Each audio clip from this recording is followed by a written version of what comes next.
I have been begged with, pleaded with, and seduced to cover T1 versus Talon, and I am just but a man. So today we are covering T1 versus Talon. Comment below what regions you would like to see more of, or if you'd like me being more America's focused. But today we're going to break down how Talon, with the help of, obviously, their GOAT, Premi, were able to take down a world champion team, the team that just beat G2 to win the first Masters of the year, getting beat by Talon, who, to be honest, didn't look that great in group play. So let's go ahead and dive right into it. Make sure to subscribe so I can hit 6K. If you guys all subscribe, I can literally hit it off this video, and let's get into it. Now, on the bonus round here for Talon, they're going to go ahead and play over towards A. You know my feelings about solo Viper comps. They've been made very clear. Americas has started to kind of adapt to the shifting meta, but most other regions, from what I've seen, are not comfortable playing Harbor. And someone actually addressed this in a comment that I think is very insightful. That's because there aren't a lot of good Harbor players. I mean, you yourself watching this video, I highly doubt that you've played Harbor in your last like 100 ranked games. Because he's such a niche agent, why would you pick him? But back to the game now, you can see that the outlaw right here from Buzz is supposed to be kind of their main thing that they're deciding the round around.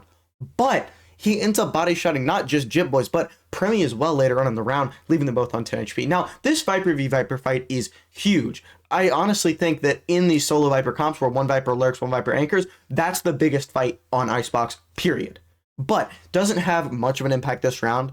Honestly, they just kind of collapse on sight. He does get the kill onto Sylvian, don't get me wrong, but I mean, to be honest, it's just out aiming. And Talon is a team that can do this, right? You already know about Premi, but they have some underrated shooters on this team. I don't want to say that they're going to be making Toronto. However, I do think they are a sneaky contender to make it at the very least.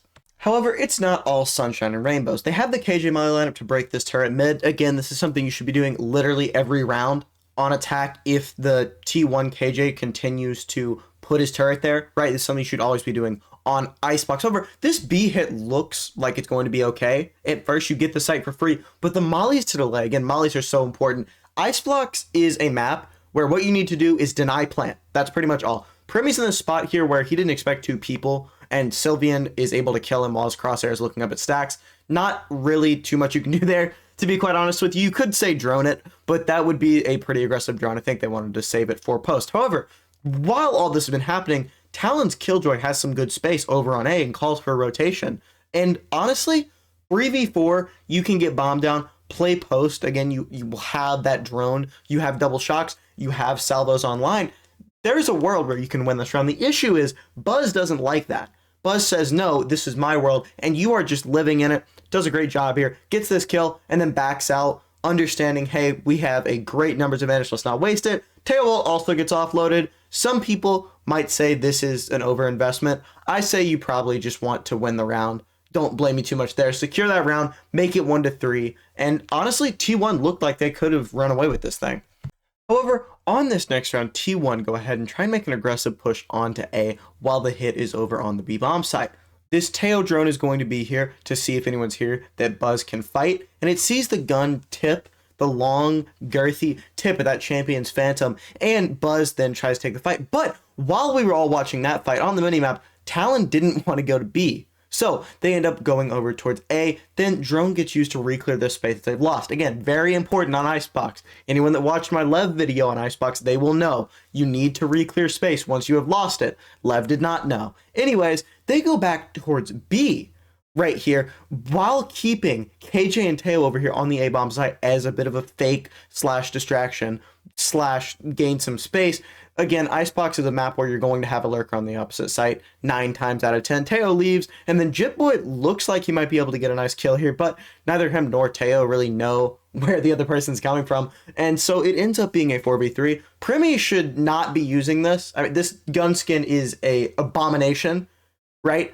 I truly want to throw up by looking at this. However, he can still shoot his gun, but so can Thigh. I mentioned the Viper v Viper fights. He went 4-2 against Sylvian, if I do recall, but he also was just a good shooter in the map. I think he had the highest VLR rating. I believe Premi still got the most kills, but yeah, just good shooter, goes ahead, and you win that round, which is huge here, right? And you can start to get some momentum going. But the funny thing was, their attack was actually their worst site by far. It was their worst side, excuse me. You'll start to see how good they can be once they get to defense. Last round was an eco round, but this is a great round that shows how important Killjoy is on Icebox. Now, Talon are going to go ahead and be aware of this operator, right? They're salvoing upper on yellow to make sure that you're not able to get there if an op is put in the hands of Buzz. Again, they had an eco last round, so they're very aware that T1 do have that op money after saving. But Primi dies. But hold on. Look at the map. Right here, we have two people crossing with a Viper Orb here. They're able to get a free kill, almost end up with that second third. Again, Killjoy is so good on Icebox because of the turret mid, right? Imagine if that was able to happen every single round. Again, that right there was because of the Viper Orb, but that's why people have mollies there lined up to break the turret, because you can hypothetically do that literally every round. Now, this is why during peak Vice meta, KJ is still played on Icebox. This is why before that, but in peak Cypher meta, KJ was still played on Icebox because of all the information you can get mid from that turret, despite not being as good as necessarily kind of a site anchor or staller. Also, those mollies definitely can help you out here. However, T1 able to recover and win the round. Talon do a great job at figuring out what they want to do in rounds. So what I mean by that is they have a double drone comp with the Sova. Obviously, T1 are playing the KO, which doesn't provide you that drone. You saw the Teo drone, but when you're Talon, you have two drones that you can expend. So you can use one here, the Sova drone, to just clear this space, make sure no one's kind of aggressively pushing, no one's in a corner, and clear this area, and still have another one for sight and feel comfortable in doing that. Now, Primi is over there with Jit Boys lurking on A. He does come back over here. I'm not really sure what that was about, to be quite honest with you. However, T1 are about to realize this because a drone is going to come out very shortly from the side of T1, as I just said, that is going to find nothing A. As you can see, literally nothing A. And that combined with this KO knife scan is enough for T1 to say, okay, they're definitely over here. Have Primi dash yellow from the side of Talon, and now it comes down to how do we get this bomb down, right? Again, Icebox is the map that's about plant denial and planting. That's 90% of Icebox. That's why Gecko is ran on here a bit more commonly than other maps, because you need to get the bomb down. But take a look at the position of Meteor and Jit Boys right here. This is a huge, huge fight mid, and guess who wins it?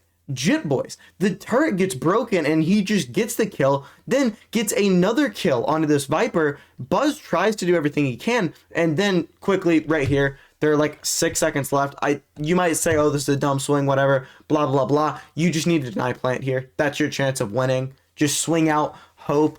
And again, I don't know why Buzz even entertained the thought of this retake, to be quite honest with you, but 5-6 on the side of T1. However, Talon again, Talon's defense was something beautiful, and let's watch them lock in here. I'm not going to lie, the pistol buy here is pretty confusing on the side of both teams. All ghosts. I think that Valorant's become a lot more util heavy.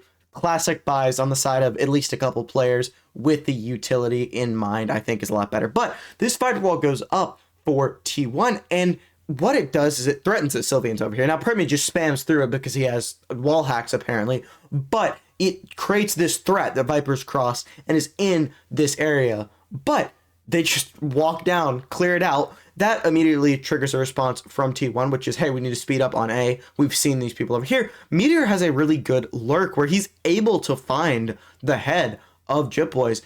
He gets cleared here by Primi and has to jump down. And I truly believe that if this didn't happen, if Primi didn't come here, he probably would have found another kill or two. But Primi goes, hey, he's here. Meteor forced to drop and then dies back here because he just did not know someone was there. Now T1 is in a really tough spot, right? You can't use your drone. You can't, start droning in this situation if you're T1. So you don't really have much usable utility other than that jet stuff. And it's a 4v3. Very hard. Good trades come out from the side of Talon. And yeah, Stacks in a 1v2. Great player, not going to be able to win that one out. And Talon take the pistol, take the momentum, and they just do not give it back.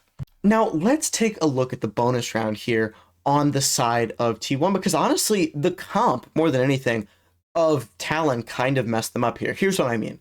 With that double drone, you can have a lot of information, and fake pressure can be exposed as fake pressure pretty quickly if you have two of those drones. Now, T1 go ahead and drone over onto B, but then Talon decide, okay, well, you do that. Guess what? I've got it too. I can do that. So then he goes ahead, drones as they're kind of leaving. But here's what happens with Sova. See, fake pressure can be outed. And what I mean by this is this Viper Orb is something that is supposed to create pressure. It's supposed to be, hey, we could be lurking up mid. You need to re-clear this. You need to invest bodies, utility. You need to do something because there's a threat that we're up your mid with this orb. As you saw a couple rounds ago, what T1 kind of lost to with that orb, with that Talon lurk going up here, getting the kills in this area. But because you have that second drone, you've used your Teo drone, sure, but because you have the second one, you can out this pressure and say, oh, they're not up mid, they're just rotating. Now everyone go ahead, rotate over to the A site because we have the read. We know what they're doing. And again, that's why I love double drone comps, because you're able to do that. You're able to verify that they left the B main space with the Teo drone, and then that they're not up mid, that they're going A with the Sova drone. Just really, really good stuff. And again, that's why I like him over KO on this map personally. Obviously, you're going to have some shooters here, and they win their gunfights. I mean, it looks sloppy at first, don't get me wrong, but again, Thigh did a great job on the Viper roll, right? The kind of lurker who is coming back in Sylvian on A also dies back in this area. And after this, it's, don't get me wrong, not a complete deal by any means. After all, weaker weaponry, you have two people who are very low. However, Talon do a great job of just getting their kills where they need them. Meteor, normally good for these, honestly. He's a very, very good player, but loses, making it 9-4 with Talon in the lead. And again, they just did not want to give this momentum up, so they didn't. I love Talon's game plan here. There are 3 lanes on Icebox. You can go A, you can go mid, you can go B. You can technically go mid through either tube or the normal mid, but we're going to say 3 lanes here. A is blocked off with his Viper's Pit. You're not going to want to go there. And T1 and Talon both know that this is a fact. Then the next obvious thing is, hey, let's see what's up with mid. But again, those double drones, you can use the drones very liberally. And this pressure gets spotted out. They're like, okay, we don't want to go there. We'll leave our lurker, do our normal thing. We need to go B.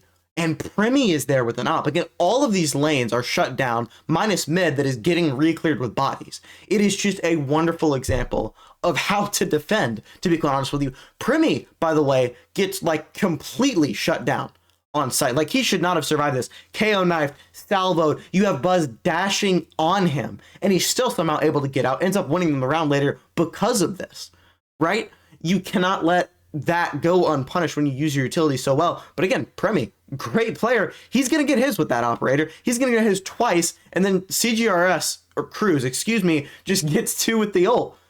Meteor, again, tries his best, but it's a 1v4 here. Premi just gets that kill, and yeah, I mean, they're not coming back from this. On this last round here, T1 are slamming A. And keep in mind, they don't lose the series off this. They do Haven after this. I'm not going to cover it, obviously, because then the video would be really long. But this isn't a series losing map. But it was one that really set the tone for Talon. So they go ahead, go over A, and CGRS just says, hey, I'm going to kill you.